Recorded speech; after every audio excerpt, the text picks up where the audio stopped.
Hey everyone, this is me, the Undead Viking. I'm here to talk to you about this game. It is called Thera. Thera is a little tiny island that is now known as Santorini. However, around 1600 BC, the island of Thera was devastated by the Minoan volcanic eruption, one of the largest volcanic events ever recorded by, well, us, mankind. It happened a long time ago, but what happened with that eruption is that it devastated the Akrotiri civilization, and it basically blanketed this island of Thera in volcanic ash. And that is what this game is about. Not the volcanic eruption, but being one of the leaders that is going back to Thera to try to cultivate the land and trying to revitalize it and basically dig the island out of the volcanic ash that it's been covered in.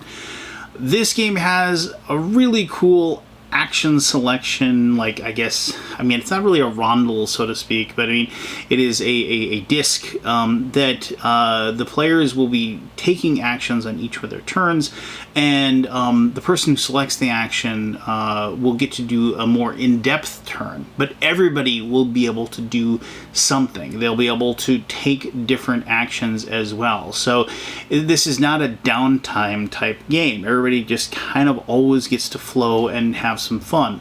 It also has some fantastic uses of resources, which I'll get into more when I show you how the game is played. I'm probably going to give away too much if I keep talking at this point. So let me go ahead and give you an overview of the rules, and then we'll come back here and I'll give you my final thoughts. Okay, this is Thera. I'm not going to do a real deep rules dive, but I hope you're going to have a pretty good idea of how the game is played after I get done with this. The main game board is this selection right here. This is kind of a rondel, kind of an action selection type thing, and that's where most of the action is going to be taking place.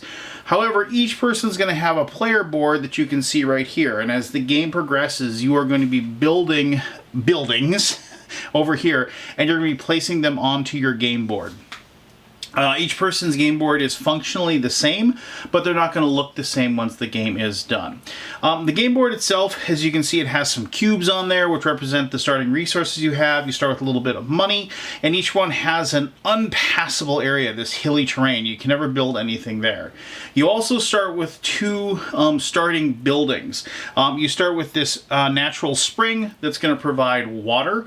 Water is a resource.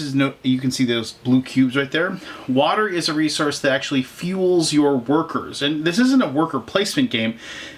By what I say workers are, functionally, many of the buildings that you're going to have are going to be worked by the people that theoretically are on them, but you need to give them water to work. Well-hydrated people are going to work hard for you, and they're going to produce things for you.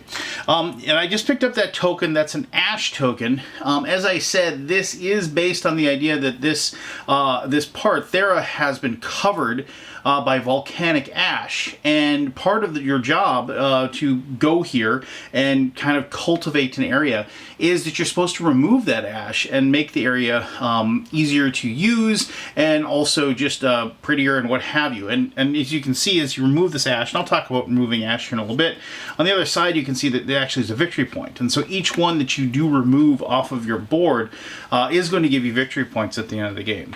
But anyway, you can see the water's over there. The spring provides water, which is really important, obviously. And then you start with a quarry.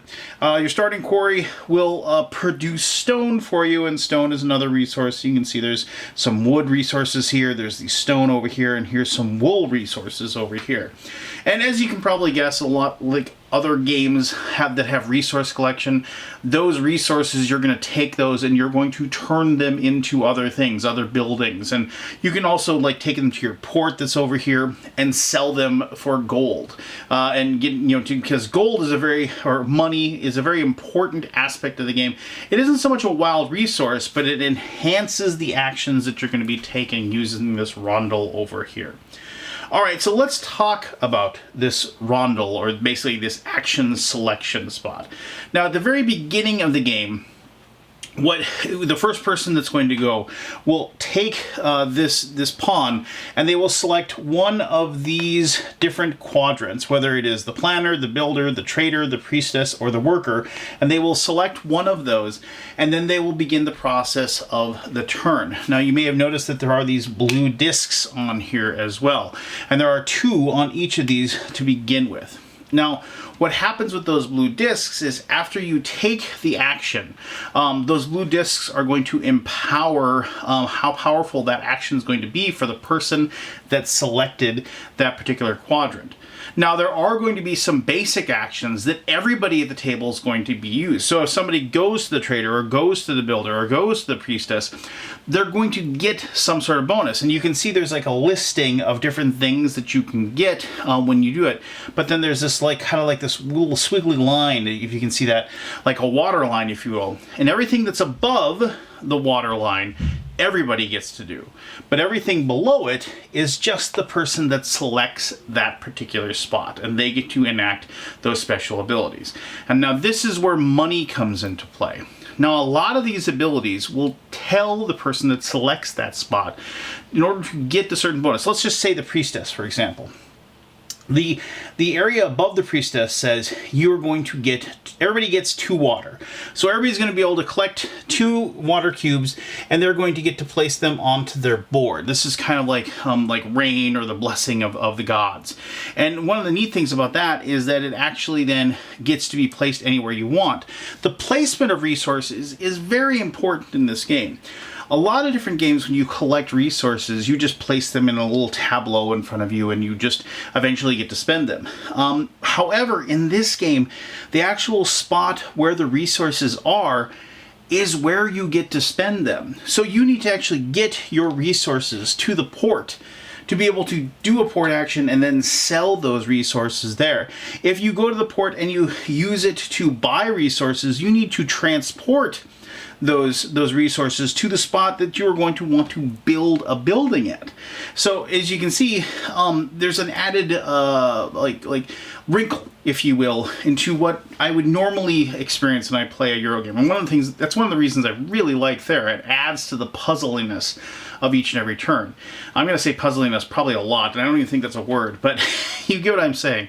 So, but then after that action, as you can see below this, and it might be a little difficult to see, and I apologize for that, but you can see there's this get a water for every 3 discs that are on there.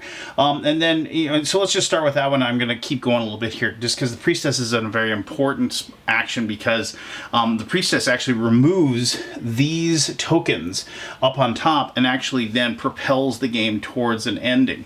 But so this one says for every 3 discs, the person who selects the priestess gets a water. But in this situation, there's only 2 discs. So what a player can do is they can say, I'm going to spend a coin and place it on there, and now it's functionally 3 discs. This coin would then go back to the bank, but then they would get that bonus of getting that.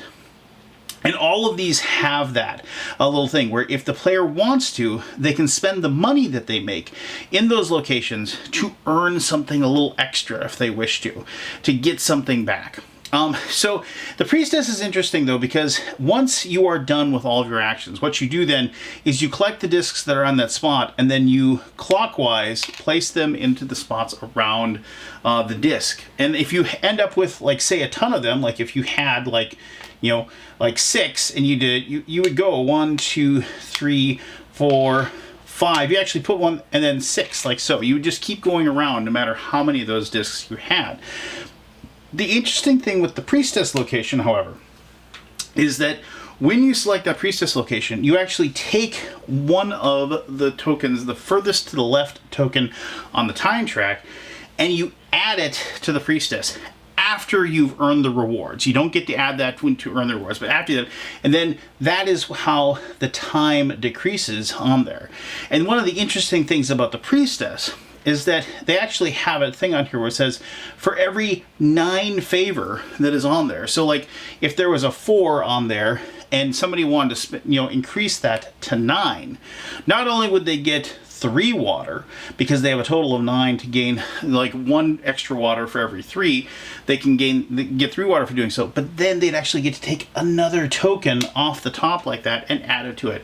And in fact, players can use that, and in the sessions that we've done it, players can use that when they feel like they want to speed the game up towards an end game, because they feel like they're ahead and they want to, have the game wrap up, and they can finish the game and be done with it, and be crowned the winner because they have more victory points than anybody else.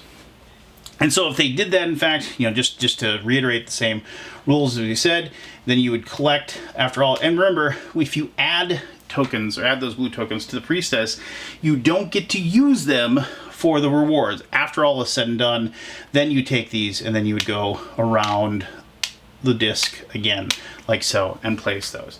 Now, it should be noted that at the very beginning of the game, that pawn starts in the middle of that counter.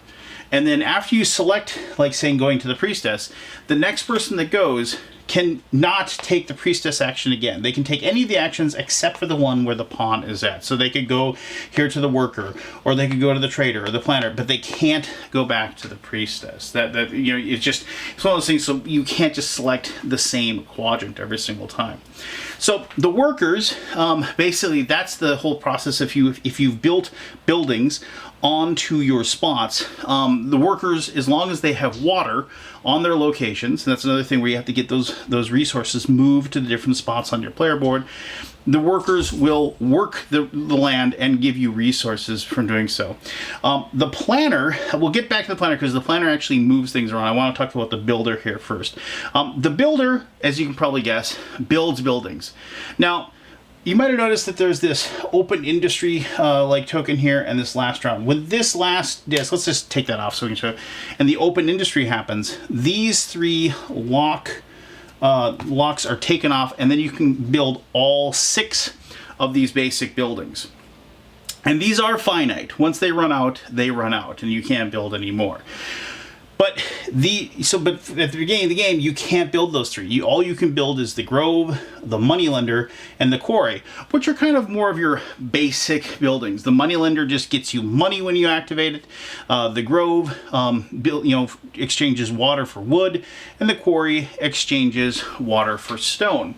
It is interesting to notice that the Moneylender just gives you the money. You don't have to give it water to increase that. And to build a building, when you take a builder, not only do you have to enact the power of using the builder to do so, but you have to pay the price of the building. So the Quarry is, it's probably too small to see, but the Quarry, the Grove requires 1 wood and 2 coins to build. The Quarry requires 2 stone and I believe it is, 2 stone and 2 coins to build, and so on and so forth. And then you can build those buildings. When you build a building, let's just build a Grove here. When you build a building, you get to place it onto the board, and you can do so by placing it just like so. And if there's an ash token on it, and I apologize, I should flip that over so you can see the pretty side of the thing, and you will place the ash token on there. Just because you can build on a spot that has ash, and it doesn't do anything to the ability for that thing to work. You can still work it.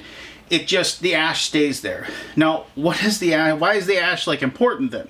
Well, the ash actually makes it very difficult to move things through your area, your sector of this land that you're trying to cultivate. That's where the planner comes into play. Normally, when you activate the planner, everybody on the board gets to move a resource 4 times, and that is 1 singular resource, and you get to move it 4 times. If you are moving a resource out of a spot that has ash in it, it can only move 1 location. If you're moving into a spot with ash in it, it can only move 1 location. So if, for example, I really wanted to build something in this corner and I needed to get some resources there, and I desperately needed to have 2 stone there, with those 4 actions, I can move this stone to here as 1 action, I can move this stone to here as another action. And then the other 2, I can move this stone to here with 1 action and move this stone to there with 1 action. Now, if I had removed these particular I taken the time to remove those ash, and I'll describe how you remove the ash from the spots into here just a little bit. And that same situation was in case, and let's say I remove this one too, just so we can do the whole thing. Each action allows me to move as far as I want, as long as there's no ash. So I can go like here, and that would be 1, that would be 2, that would be 3, and that would be 4. I can move all of those over there. And it doesn't have to be in a straight line either. If these had been removed over here, then they'd actually be able to take the corner and go up like so. They can't move diagonally, they have to move orthogonally, but you get the gist. You have to be able to. Now, you do remember that you can't move through the hill location. You can't build on the hill. You can't put resources on the hill. You can't do anything with the hill. That is just kind of there, and it blocks it. Now, to remove the ash, there are certain things. When you enact the builder location, you can use a stone to remove an ash token. There's also these laborers that you can build, and the laborers, every time they get used, they remove an ash for you anywhere on the board. So you can just select one, and because they go out and they remove that for you. And removing ash, not only does it make it easier for you to build buildings, but it also and get your resources moved around, but it also gets you victory points at the end. So it's always a good idea to remove ash every time that you possibly can. Now, there are some special buildings that will do that a little bit, and I'll talk about the special buildings here just briefly, but I wanted to just basically touch base that, like, just so you know, like, the trader is where you're going to be using your port, and like the port, and there's a little thing in here. It's probably way too small for you to see, but it gives you like a 2 gold, 3 gold, or 5 gold, 2 for stone, 3 for wool, and 5 for timber, and then you can either buy or sell in that location. All right. So special buildings. So there are 4 different types of special buildings, as you can see over here. Some of them are going to score you bonus points at the end of the game, and that if you have certain things, you'll get bonus points for having those, depending upon the number of like certain building types that you have, and you can get that. Some of them will give you bonuses when you place them, and some of them just flat out are worth tons of victory points. Like this one is going to be worth 4 victory points at the end of the game if you build it. And the interesting thing with these is that they do match up with certain spots on the board. And once again, it might be a little difficult to see, but there are like these little tokens up on the upper right corner where you can see it has like a red or a blue or a purple or a brown. And if you're able to build these buildings in their designated spots where they should be built, you get bonus points for doing so. Because they're being put into the spot where they're supposed to, where functionally they look and service your part of the island the best by doing so. You don't have to do it, but if you can pull that off and you can place that into that location, it's a good way to get some extra victory points. Now, I should mention, I can't believe I forgot to tell you about this. Each one of these buildings over here, you can see it also has like a little symbol in the bottom right corner. And those symbols actually match up with the symbols that are on these actions as well.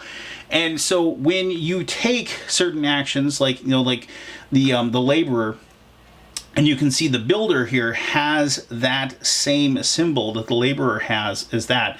And so you actually get to activate the laborer when you take the builder action, and that goes for everybody, obviously, because it's above the little squiggly line. The same thing with the worker. The worker has the ability to activate the different worker locations that you have, and so everybody gets that. So I do like how they made it a point to have the iconography work really well across the board with everything. So it is one of those things. Yes, this game has a lot of think to it, and it has a lot of cool puzzliness to it. There's that word again.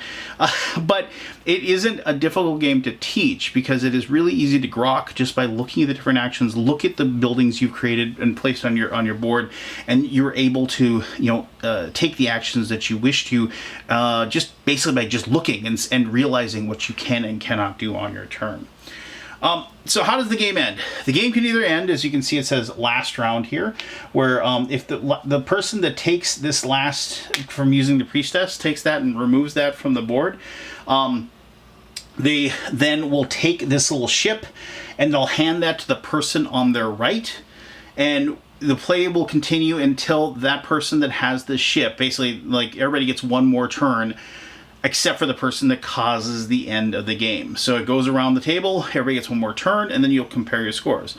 The other way the game can end is if you end up in a situation where there are only two colors of these, so like let's just say this occurred, there are only two colors of these buildings left because somebody on their turn selected the last one of one of the colors. At that point, then you have the same exact situation. The game will be over, everybody takes one more turn, and then we figure out final scoring. You will score points as the game, like by doing certain actions on the board, and you will keep track of your points on your player board by using this tracker. And then you will score your bonus points for your ashes. You score bonus points for your resources and money that you have left over, and bonus points for any special buildings that you created. Whoever has the most points at the end of the game will be the winner of Thera. I've played tons of these types of games in 15 years of board gaming playing, and every once in a while something like this just comes along which just kind of hits on every single spot for me. Yes, the theme of this could be anything, but I really enjoy the theme. I enjoy the idea of reclaiming this lost island that has been covered in volcanic ash. I dig that theme. I dig the ancient history of it. The fact that this is actually based on a real place. I love the fact that each one of these turns just has like a cool little puzzle that I have to figure out, and how I'm never not doing anything. I mean, like, you're sort of never not doing nothing, as I say. When other people are taking actions, I get to do something. So you're engaged, the game flows quick, and it is just one of those kind of like, it's a race to see who can just figure out the best way to score points, given the parameters that you have in every single game. But I'll talk about all of that in a little more detail with my final thoughts. Alright, I hope you have a pretty good idea of how to play Thera at this time. I know you can download the rules, so if you want to do a deeper dive, that option is available for you. So, what do I like about this? As I said, I've played a lot of games over the last 15 years of being really into this hobby. And most games I play are pretty fun. And most games I play just are games that I'll play once, and I'll say what I say over and over again, and why my friends on the Alaboom say, you hate games, is I'll say, well, I never need to play that game again. And I don't say that to disparage the game in any way. I don't say that to say that the work and the time that has been placed into that game it hasn't been well suited. It's just, I've been there before, and it's kind of fun. The game, those types of games will say, hey, look, this is how we put these mechanisms together and created this situation for you to play. And I'll enjoy those, and I'll think those are fun. But then once I played it, I'm like, my interest is kind of moving on to the next thing. And I realize that's probably because of the people that play board games, probably in the world. I'm in some weird percentage where I've played thousands, and most people haven't. And so when a game comes along, like Thera, that I still get that itch of like, I get a game done, and I say to myself, I need to play that again. And not so much like because I lost, I didn't, but it's one of those things where I know I could do better. Like, I know I could figure out a way to be more efficient with my actions. I know that I could somehow, like, there's almost like a weird kind of a bluff aspect to it. It's like, I really want to build a building, but I want to, like, not do that just yet. Because it's going to be my turn in 2 turns, and I want to have more money. you know, or something like that. I'm just giving you a hypothetical situation. So I want to do the trader right now and get more money, because 2 turns from now I'm going to want to. And I really think the person next to me is going to choose build. And if they choose build, I'm still going to be able to do that thing. So there's that, also the game beyond the game thing going on, which I really enjoy. I mean, the thing about the game for me is that, as I said, puzzliness. I like games that are a puzzle each time that I play it. And sometimes that puzzle is easily solved. And that's when I get into that area of like, I never need to play that game again. But I didn't have that with Thera. I found myself really intrigued with that puzzle and seeing how that puzzle was different each and every time I came to it. It's kind of like, this isn't the most apt metaphor here, but it's kind of like mixing up the Rubik's Cube differently, right? I know the path I have to go. I know what my end goal is going to be, but the game kind of shifts and changes each time you start up because of the different actions being taken by everybody, because of the fact that, like, do I want, you know, have I removed enough ash to be able to move those resources? Oh, the resource, you say, I mean, that's what gets me going. And the fact, I absolutely love, there's so, every other game, like it seems to be, where you're collecting these cubes, right? You just have these cubes right in front of you.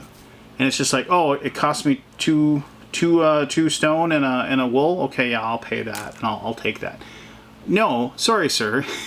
You may want to do that, but you need to get it to that spot. And also the fact that, like, certain spots earn you more victory points if you can somehow pull that off. I mean, I don't know. I just adored this game. I adored the connections of it. I adored the frustratingness that it gave me. That's not even a word either. But I mean, this game frustrated me in a good way. Like, I just knew I didn't have enough actions to do the thing I wanted. And that's also a mark of a really good game. The fact that, like, you can't do everything that you want. I've played so many games in the last, year or two where it just seems like no matter what, I was always able to do like a really good turn every single time, no matter what I tried, no matter what I did. And it's just like, and I get it. There's games out there that like you want to sit down and just have like that feel good, laid back, don't push me too hard type of fun. And I'm okay with that. But every once in a while, I want the game to give me a little bit of friction, that I have to fight against, that I have to scrape against to get what I want. Because then, when I have that really awesome turn, that I can turn certain resources into coins or points or what have you, I can have those moments of, like, as I say, the moments of quiet self-satisfaction, because I pulled something off and I made it happen. And I excelled in a situation that, was trying to have me not excel. So, yeah. I mean, I hope you understand. I mean, I don't bounce off the walls in excitement over board games, but when I find one that like really, really, really just scratches these itches for me, and it isn't super heavy either. I don't want you to get the feeling this is like some big, giant, super heavy, thinky game. No, it isn't. It's kind of that rare white buffalo type of game where it has just enough grit to please a person like myself who wants a heavier game, but also not so gritty that a person that like enjoys lighter games won't be happy playing. I mean, they'll enjoy a time of this, right? It may even bridge the gap between somebody who enjoys a light to medium weight into a heavier type game too. I mean, I think that's definitely something you could do. I mean, other than that, I mean, obviously this is a pretty high quality prototype that I was given for this, but the artwork's splendid. The pieces that I have are splendid. I don't know what the final game's gonna look like, but I think you're gonna dig this one. If you like Euros, if you like resource collection, if you like that whole modular power type of thing going on, I think you're going to like this one. I think you want to give this one a couple of glances, and you're probably going to want a copy of it on your shelf. But there you go.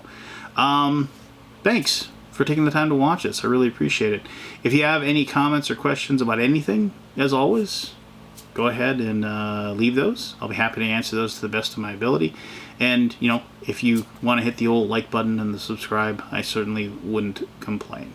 So until next time, I'm the Undead Viking. This was Thera. And you have yourself one heck of an awesome day. All right, bye-bye.